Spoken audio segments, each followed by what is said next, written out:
हरे कृष्णा। आज बहुत ही सुंदर वेदर है। बारिश हो रही है, थोड़ी सी धूप भी है, थोड़े से बादल भी हैं। और बहुत दिनों के बाद मेरे को आज टाइम मिला है कि अब मैं थोड़े और वीडियोस बना सकूं आप सबसे अपनी नॉलेज शेयर करने के लिए।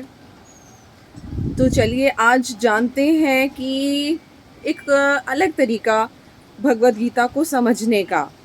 बहुत सारे लोग, ऑलमोस्ट मैक्सिमम लोग, जो या तो पहले उन्होंने कभी भगवद गीता पढ़ी नहीं है या पढ़ी भी है एक दो बार थोड़ा बहुत, या फिर कुछ श्लोक पढ़े हैं, लोगों को अक्सर कंप्लेन रहती है कि भगवद गीता पढ़ने पे समझ में नहीं आती है। तो चलिए मैं आज आपसे शेयर करती हूँ एक बहुत ही इजी मेथड, जिससे आपको थोड़ी सी शायद हेल्प ज़रूर मिलेगी भगवद गीता को और बेहतर तरह से समझने की।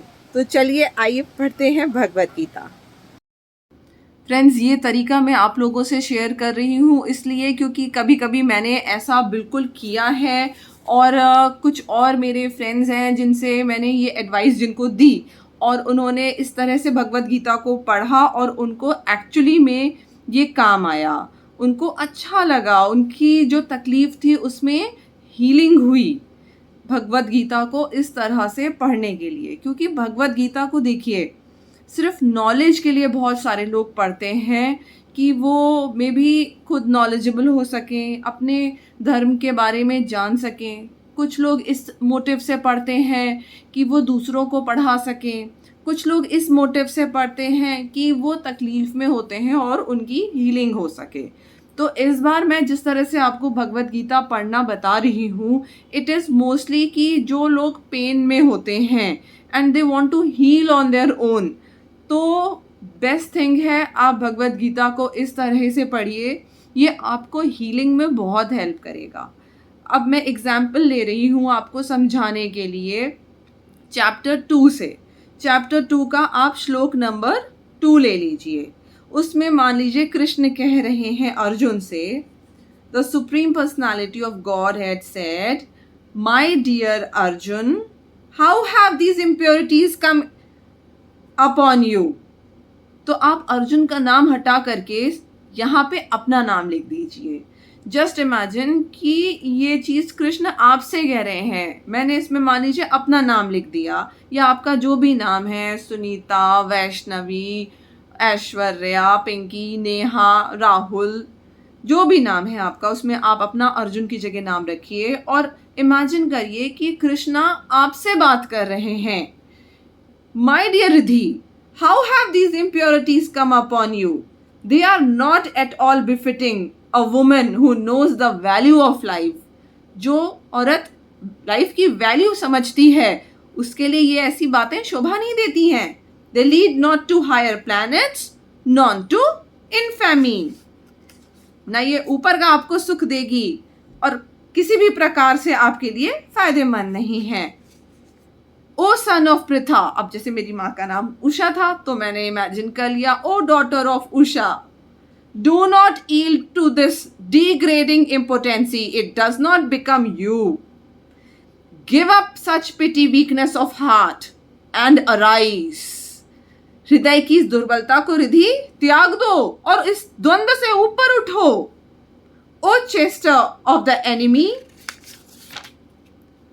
अर्जुन ने कहा। अब देखिए अर्जुन जिस तरीके की बातें कह रहे हैं, आपके डायलॉग हो सकता है सेम ना हो, बट आई एम श्योर जो फीलिंग्स होती हैं इंसान जब परेशान होता है तो इसी से मिलती जुलती सी होती हैं। अर्जुन कृष्ण को बहुत ही ऊपर का पद देते हुए कह रहे हैं, ओ किलर ऑफ मधु, मतलब राक्षस मधु को, जो इतने भयानक राक्षस का जो वध कर सकता है, उनकी उस पावर को दर्शाते हुए, How can I counterattack with arrows in battlemen like Bhishma and Drona? मैं कैसे द्रोण और भीष्म जैसे उनके जो गुरु थे उनको अटैक कर सकता हूँ? तो आपको अटैक नहीं करना है, बट आप इसमें आप अपनी सिचुएशन को रख लीजिए कि मैं कैसे पार पाऊँ इस सिचुएशन से, मैं कैसे इस दुख से ऊपर उठूँ। आप ऐसा कह रहे हैं कृष्णा से। देन फिर सुनिए कि कृष्णा क्या कहते हैं। आगे अर्जुन का ही कन्वर्सेशन है, वो अपनी तकलीफ को और कह रहे हैं कृष्ण, तो समझिए आप भी अपनी तकलीफ को और बता रहे हैं कृष्णा से अपने शब्दों में। तो कृष्ण आगे क्या कहेंगे? इसमें बिल्कुल हताश हो चुके हैं अर्जुन, बिल्कुल हताश, बिल्कुल पावरलेस हो चुके हैं, बिल्कुल ही सरेंडर कर चुके हैं, गिव अप कर चुके हैं कि मैं कुछ नहीं कर सकता हूँ। और बहुत सारे हम में से ऐसे लोग हैं जो ऐसा फील करते हैं बहुत सारी सिचुएशंस में। तो कृष्ण कह रहे हैं, वाइल स्पीकिंग लर्नेड वर्ड्स, हल्का सा मुस्कुराते हुए कृष्ण ने आपको इतनी तकलीफ में बोला कि while speaking such learned words रिधि, you are mourning for what is not worthy of grief. तुम उस चीज के लिए शोक कर रही हो जो वर्थ ही नहीं है शोक करने के लिए। अब इसमें कोई भी सिचुएशन हो सकती है। आपका बॉस आपको तंग करता है, आपको प्रमोशन नहीं मिला, आपको अच्छी जॉब नहीं मिली, या आपका बिजनेस अच्छा नहीं चला, या आपके मार्क्स अच्छे नहीं आए, कोई भी चीज़ जो है, या आपके रिलेटिव्स आपसे बदतमीजी कर गए, या कुछ भी, वट एवर, जो भी आपकी तकलीफ है आप उसको उसमें रख सकते हैं। और कृष्ण आपसे यही कहेंगे कि जितनी भी प्रॉब्लम समस्या है इस धरती पे, दे आर नॉट वर्दी, दुखी होने के लिए, वर्थलेस है ये। Those who are wise lament neither for the living nor for the dead. जो लोग इंटेलिजेंट हैं वो इस तरीके की चीज़ों पे दुखी नहीं होते हैं। ये बहुत छोटी छोटी चीज़ें हैं संसार की, क्योंकि आगे कृष्ण और बहुत कुछ एक्सप्लेन करेंगे और उसको आप धीरे धीरे धीरे धीरे धीरे धीरे अपनी सिचुएशन पे रख करके और कृष्णा से इमेजिन कर सकते हैं कि आप बात कर रहे हैं और वो आपको एडवाइस दे रहे हैं कि आपको किस तरीके से अपनी सिचुएशन को हैंडल करना है।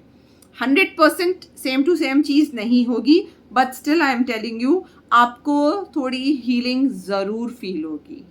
Just try it. और इसको ट्राई करके हो सके तो कमेंट बॉक्स में ज़रूर बताइएगा कि आपने ऐसा लिख करके किया तो क्या आपको कितनी हेल्प मिली। हरे कृष्णा।